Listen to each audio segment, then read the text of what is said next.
Rodrigo Seixas de Atibaia pergunta, Maurício. Boa noite. Você mudou alguns jogadores titulares hoje. O objetivo é fazer testes ou dar mais ritmo aos atletas? Ou as duas coisas? Bom, boa noite, Rodrigo. São as duas coisas, além da questão da sequência de jogos, né? À medida que a gente vai acumulando jogos aí, a gente vai gerando um desgaste em função do tempo curto de recuperação.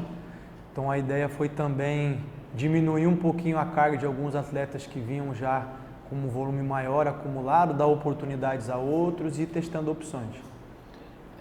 Hoje o Miguel estreou como titular jogando no meio de campo. Queria que você avaliasse a atuação dele e se essa posição onde ele deve atuar mais, disputando um lugar com o Johan e outros jogadores.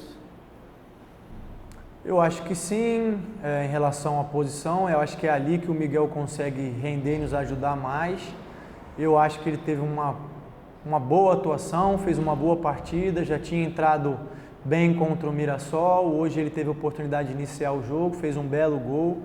É um menino muito jovem ainda, 2003, teria mais algumas Copas São Paulo para jogar, então a gente tem que ter um pouquinho de paciência, tem que ir levando as coisas da maneira correta para não queimar etapas e ajudar o Miguel a ser cada vez mais forte e nos ajudar também. Sérgio Loredo, da equipe Futebol Total, e Sérgio Silva, da Rádio Bragança e Jornal Mais Bragança, perguntam sobre aquele lance quando estava 1-0 para o time e aí o Arthur teve a chance de matar o jogo jogando melhor do que o adversário. Qual que é a sua avaliação daquele momento? Eu acho que é a mesma avaliação de vocês, é uma oportunidade clara, em que eu acredito que se a gente fizesse o gol, nós tornaríamos a vida da Ferroviária bem mais complicada, mas a gente acabou não sendo contundente, não sendo eficiente no lance, deu a oportunidade deles conseguirem empatar o jogo. Silvio Loredo pergunta, não é comum no seu time, por aquilo que acostumamos ver, sofrer tantos gols, e principalmente jogadas de bola parada. Hoje o desvio no primeiro pau na cobrança de escanteio matou a defesa? Sim, eu acho que já era uma bola que a gente esperava, a gente tinha estudado a Ferroviária, via que eles forçavam bastante essa bola. Eu acho que o que aconteceu ali foi, em função de todas as trocas, um desajuste, porque normalmente o Gabriel e o Andrés Hurtado são jogadores que treinam na posição, mas têm menos tempo, né, de treinamento. E normalmente a gente está bem ajustado com outros jogadores ali, eu acho que foi um detalhe em função desses jogadores. A gente treina com todos, tenta ajustar, mas é claro que alguns estão mais adaptados do que outros. Sérgio Loredo pergunta, hoje a Ferroviária completou 23 jogos de invencibilidade em jogos desde o ano passado. Isso demonstra a qualidade do adversário que o Red Bull Bragantino enfrentou e com um ponto somando abriu um a mais da Ponte que perdeu na rodada. Queria que você comentasse isso. Olha, eu acho que sim, eu acho que a Ferroviária já vem com um trabalho de um bom tempo no comando do Elano, um bom trabalho, tive a oportunidade de conversar com ele, além de ídolo é uma pessoa espetacular, não subiu por um detalhe na temporada passada para a Série C, uma questão de um pênalti, então é um time que vem desempenhando bem, sempre é muito difícil jogar aqui, eu acho que existem outros condicionantes para a gente não ter conseguido realizar a partida que nós imaginávamos.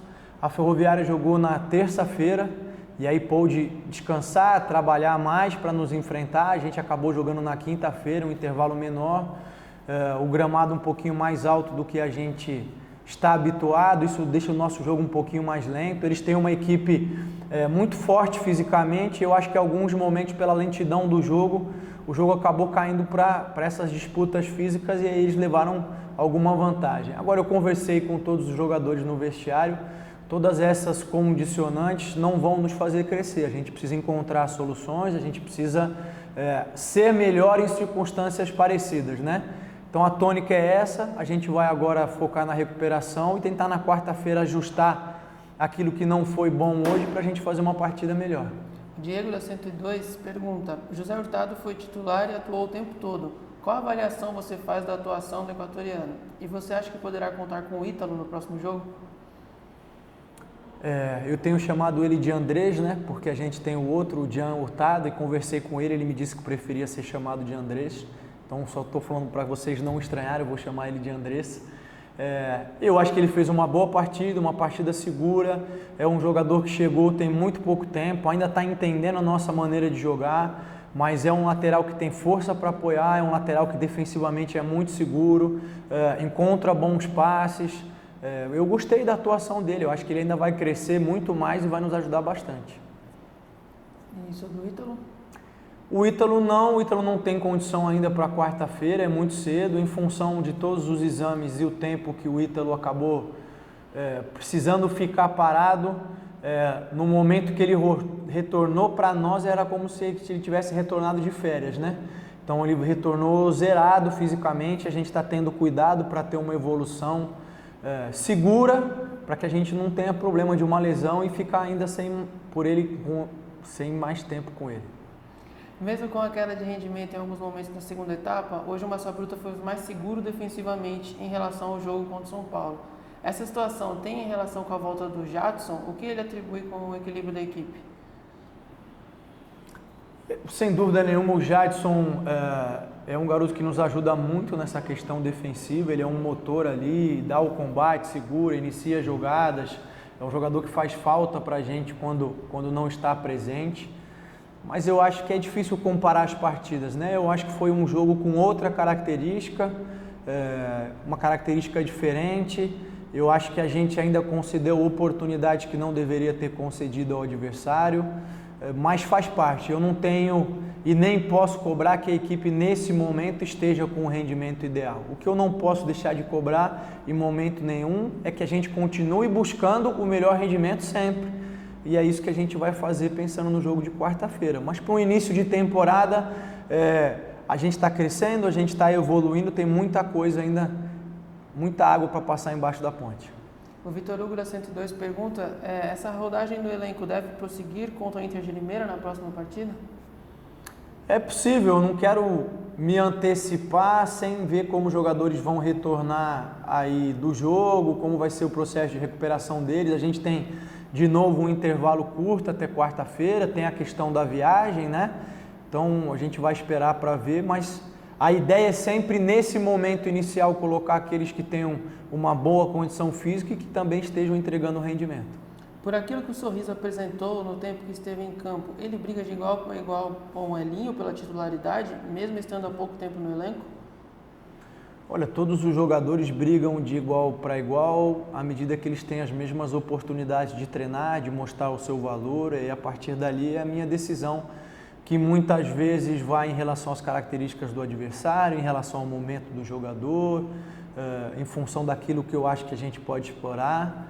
Eu acho que ele fez uma partida abaixo do que ele é capaz de fazer, mas ele se entregou, lutou. É um jogador que, assim como o Andrés, vai crescer e vai nos ajudar bastante, não tenho a menor dúvida disso. O Tarso da 102 pergunta, qual foi o erro do sistema de marcação no gol da Ferroviária? Quem tinha que ter saído no adversário que fez o gol na pequena área? Era um jogador da marcação ou goleiro? Não, essa bola que desvia no primeiro é muito difícil para o goleiro, tem pouco que o Cleiton pudesse fazer ali. Eu acho que no lance o Gabriel acaba dando um passo à frente, justamente para não deixar o jogador antecipar ele. A bola foi muito bem batida também. A gente tinha que ter se ajustado melhor no primeiro e o Sorriso estava marcando o jogador da Ferroviária próximo ali, mas com o desvio da bola eu acho que ele quis proteger o gol e deu um passinho para trás. Isso permitiu que o jogador deles cabeceasse. Não é um erro individual de forma isolada, são alguns detalhes que acabaram fazendo a diferença. A gente tem a oportunidade de corrigir isso agora. Para encerrar, a Monique Danello, da TNT Esportes, e o Matheus Pereira, do jornal Mais Bragança, perguntam sobre a sua marca. Hoje você completou 100 jogos no comando do Red Bull Bragantino e tem o trabalho mais longevo entre os times da elite do futebol brasileiro. O que essa marca significa na sua carreira em um país onde a cultura de troca de treinadores ainda é tão forte? E qual que é a sua avaliação sobre o seu trabalho e do projeto do clube? Olha, eu ia precisar de bastante tempo para responder todas essas questões, né? Eu estou feliz com a marca, eu espero que possa ser usado como um exemplo positivo para outros clubes, que de alguma maneira faça com que nós possamos repensar essa cultura que a gente criou, do imediatismo, de buscar sempre culpados, e isso acaba sempre recaindo no treinador, né? E o treinador é uma peça de uma engrenagem muito maior, que é o clube. Claro que é uma peça fundamental, mas existem situações que também são alheias a ele, né? Então, volto a dizer, estou muito feliz com essa marca, eu acredito que o clube também esteja satisfeito com o meu trabalho até o momento, eu quero seguir crescendo, seguir evoluindo com esse grupo de jogadores dentro desse clube, procurando me aprimorar cada vez mais. Estou feliz, mas é mais uma etapa da vida, espero que possam vir mais 100 jogos e que a gente possa ainda ter muita comemoração em função de temporadas especiais. Obrigado, Maurício. Boa noite.